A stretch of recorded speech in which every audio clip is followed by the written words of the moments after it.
Item ಯಾವುದೇ ಇರಲಿ try ಮಾಡಿ ಆಚಿ ಚಿಕನ್ ಮಸಾಲಾ. ಆಚಿ ಚಿಕನ್ ಮಸಾಲಾ ನೋಡಿ, SIR ಈಗ ಕರ್ನಾಟಕ ರಾಜ್ಯದಲ್ಲಿ ಅನೌನ್ಸ್ ಆಗಿದೆ. ಬಹಳ ಪ್ರಮುಖವಾದ್ದು.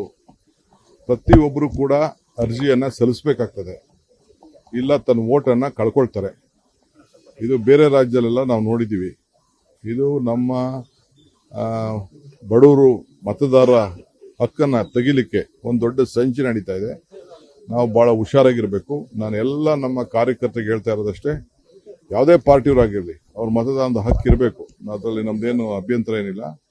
ಸೊ ಅದಕ್ಕೆ ನಾವು ನಮ್ಮ ಇದನ್ನ BLAಗಳನ್ನ, ನಮ್ಮ ಶಾಸಕರುಗಳನ್ನ ಎಲ್ಲರೂ ಕೂಡ ಜಾಗೃತಿ ಮೂಡಿಸುವಂತ ಕೆಲಸ ಮಾಡ್ತಾ ಇದೀವಿ.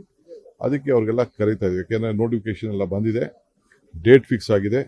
ಪ್ರತಿಯೊಬ್ಬರು ಅರ್ಜಿ ಕೊಡಬೇಕಾಗಿದೆ, ದಾಖಲೆ ಕೊಡಬೇಕಾಗಿದೆ. ಅವೆಲ್ಲ ಅಬ್ಜೆಕ್ಷನ್ಸು ಮತ್ತೊಂದೆಲ್ಲ ಲೇಟ್ ಆಗ್ಬೋದು. ಒಂದು ಚೂರು ಹೆಚ್ಚು ಕಮ್ಮಿ ಆದರೆ ವೋಟ್ ಹೋಗ್ತದೆ. ವೋಟ್ ಹೋಯ್ತು ಅಂತಂದರೆ ನಾಳೆ ಬೆಳಗ್ಗೆ ಅವ್ರು ಯಾರು ಬಸ್ಸಲ್ಲಿ ಓಡಾಡೋಕ್ಕಾಗಲ್ಲ, ಐಡೆಂಟಿಫಿಕೇಶನ್ ಕಾರ್ಡ್ ಇರಲ್ಲ, ಅವ್ರಿಗೆ ಯಾವುದು ಪೆನ್ಷನ್ಗಳು ಸಿಗಲ್ಲ.